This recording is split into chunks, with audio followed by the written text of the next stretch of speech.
એક મોટામાં મોટો રાજા હતો.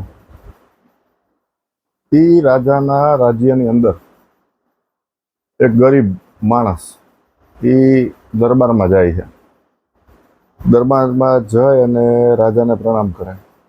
તો રાજાને એની રજૂઆત કરી કે રાજા, મારું ગીત, હું એક એવું ગીત તમને સંભળાવવા માગું છું કે તમારું આખું રાજ્ય ખુશાલ થઈ જાય. તો રાજા કે કાંઈ વાંધો નહીં ભાઈ, સંભળાવી દે, આવ્યો જ છો તું તારે સંભળાય. એની એટલું સરસ ગીત ગાયું, એટલું સરસ ગીત ગાયું કે ત્યાંની આખા રાજ્યની પબ્લિક, આખી જનતા એટલી મગ્ન થઈ ગઈ કે ક્યારે 4-6 કલાક નીકળી ગઈ કોઈને ખબર જ ના પડી. તો રાજા એ ગરીબ સિંગર ઉપર એટલા ખુશ થઈ ગયા કે ભાઈ તું માગ, આજે હું તારી ઉપર એટલો બધો ખુશ છું કે આ તું જે માગી છે તને હું તને આપી. પ્રજાએ એટલી બધી ખુશ હતી, રાજા એટલા બધા ખુશ હતા.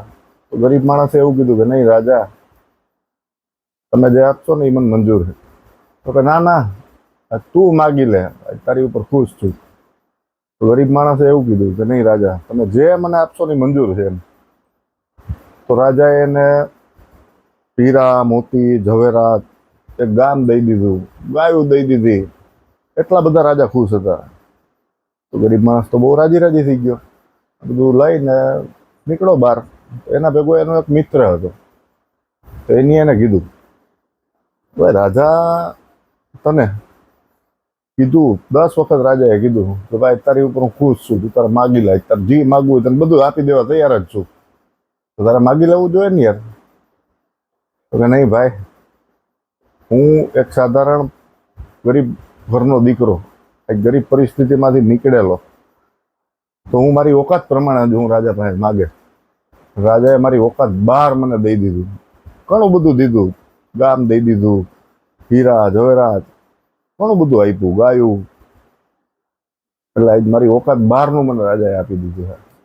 તો મારો તમને કહેવાનો ભાવાર્થ એટલો જ છે કે આપણે જ્યારે મંદિરમાં જાય, આપણે સાચા દિલથી મંદિરમાં ગયા, ભગવાન સામે હાથ જોડ્યા, ભગવાન પાસે આપણે એટલું જ માગવાનું છે કે તું જે કર એ સાચું, અને તું જે આપ એ મને કબૂલ છે. તો ભગવાન જે કંઈ પણ આપને આપશે એ પોતાના સ્ટેટસ પ્રમાણે આપશે. અને આપણું સ્ટેટસ અને ભગવાનના સ્ટેટસમાં હાથી ઘોડાનો ફેર છે. તો આપણે આપણી ઓકાત પૂરતું જ માગવાના. આપણે કોઈ દિવસ 1 કરોડ રૂપિયા જોયા જ નથી, તો આપણે ભગવાન પાસે વધીને કેટલી અપેક્ષા રાખશું? તો ભગવાન કરોડ દઈ દે. તો ભગવાનને 10 કરોડ દેવા હશે તો કોઈ દિવસ મંદિરમાં જઈ અને માગવું નહીં. અને ભગવાનને ખાલી એટલી જ પ્રાર્થના કરવાની છે કે તું જે મને જે કાંઈ પણ પરિસ્થિતિમાં રાખ, એમાં હું ખુશ જ છું. દેવાવાળો, ઉપરવાળો દેવાવાળો બેઠો જ છે, તો એ આપને આપણી ધાયરા કરતાં, કલ્પના કરતાં વધારે જ આપવાનો છે.